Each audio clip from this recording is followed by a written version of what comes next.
اپنے گھر میں داخل ہو جائے، ڈھیٹ بن کر وہاں کھڑی نہ ہو، یہ احترام کا تقاضا ہے۔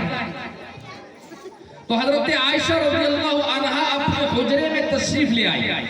نبی اکرم صلی اللہ علیہ وسلم جب وہاں تشریف لائے تو بالکل آہستے سے دروازہ کھولا اور جا کر اس بستر پر لیٹ گئے۔ بھائی آہستے سے کیوں کھولا؟ کیا اس کے لیے کوئی رکاوٹ تھی؟ نہیں بھائی، میرے شوہر حضرات کو اس حدیث سے یہ سبق سیکھنی چاہیے، نبی اکرم صلی اللہ علیہ وسلم کا یہ عمل ہمیں اور آپ کو یہ درس دیتا ہے کہ بیوی محترمہ حضرت عائشہ رضی اللہ عنہا کو کوئی تکلیف نہ ہو، نیند میں اچاٹ پیدا نہ ہو جائے، نیند خراب نہ ہو جائے۔ آپ دیکھیے ہمارا اور آپ کا کیا عمل ہے، کہیں سے آتے ہیں بالکل دھڑ دھڑ دھڑ اور اس طریقے سے چلاتے ہوئے آتے ہیں، یہاں تک کہ بیچاری کی اگر آنکھ نہ کھلے تو جا کر تماچا بھی لگا دیتے۔ یہ نبیوں کا طریقہ نہیں ہے، یہ مذہب اسلام کا طریقہ نہیں ہے، یہ نبی کا فرمان نہیں ہے، یہ میرے نبی کا عمل نہیں ہے۔ یہ محبت تھی جناب نبی اکرم صلی اللہ علیہ وسلم کی اپنی بیوی کے ساتھ۔ کوئی ایسا کرنے لگے نا تو بستی کے لوگ کہیں گے یہ بیوی کے غلام ہیں۔ ارے بھائی یہ غلام نہیں ہے، یہ نبی کے غلام ہیں، یہ میرے محبوب جناب نبی اکرم صلی اللہ علیہ وسلم کے غلام ہیں۔ یہ طریقہ میرے نبی کا طریقہ ہے۔ کوئی شوہر اپنی بیوی کے ساتھ ایک پلیٹ میں بیٹھ کر کھانے لگے، پرانے خیالات کے میرے ماں اور باپ الٹا سمجھنے لگتے ہیں۔ ارے بھائی آپ بتائیں، ان کے ساتھ بیٹھ کر نہیں کھائیں گے تو کیا کوئی اور لڑکیوں کے ساتھ بیٹھ کر کھائیں گے؟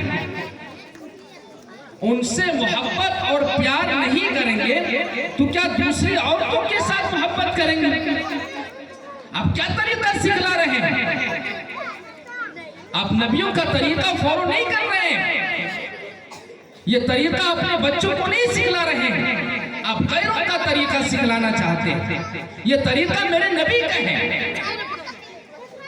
حضرت عائشہ رضی اللہ عنہا جہاں پیالی سے پانی پیا کرتی تھی، نبی اکرم صلی اللہ علیہ وسلم اپنی بیوی کی محبت میں اسی پیالے سے اور اسی جگہ منہ رکھ کر پیا کرتے تھے۔ یہ طریقہ میرے نبی کا ہے۔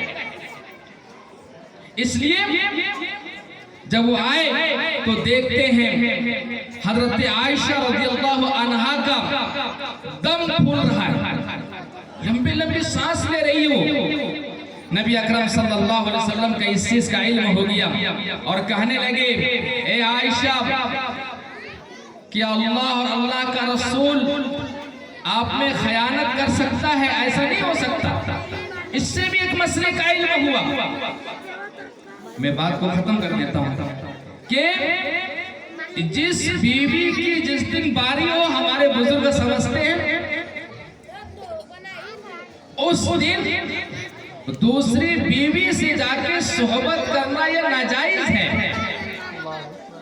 ناجائز کا کیا مطلب؟ حرام۔ یہ زنا کا اس کو گناہ نہیں ملے گا، وہ بیوی ہے اس کی۔ یہ ظلم ہے، ظلم، تو اس ظلم کا گناہ اس کو ملے گا۔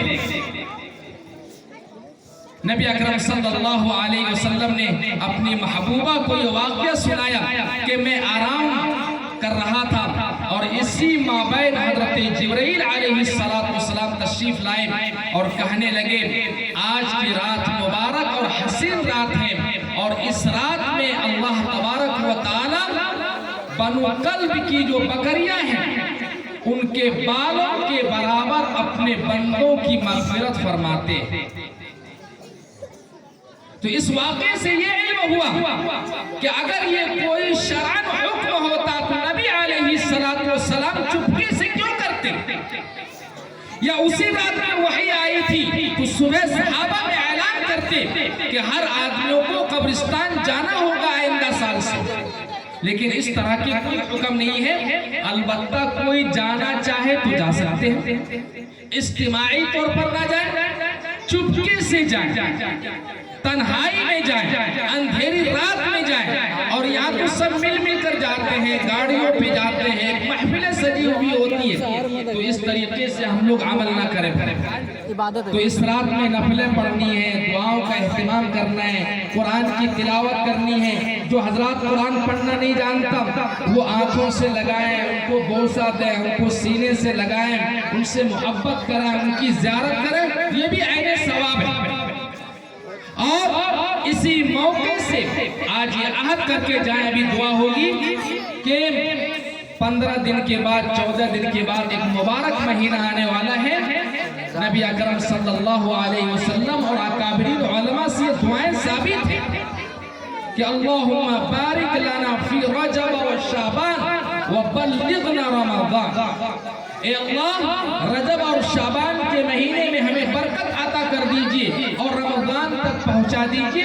یہ مبارک مہینہ آنے والا ہے جو نزول قرآن کا مہینہ ہوگا، صبر کا مہینہ ہوگا، شہر المواسات یعنی غمخواری کا مہینہ ہوگا، شب قدر کا مہینہ ہوگا اور دعاؤں کا مہینہ ہوگا۔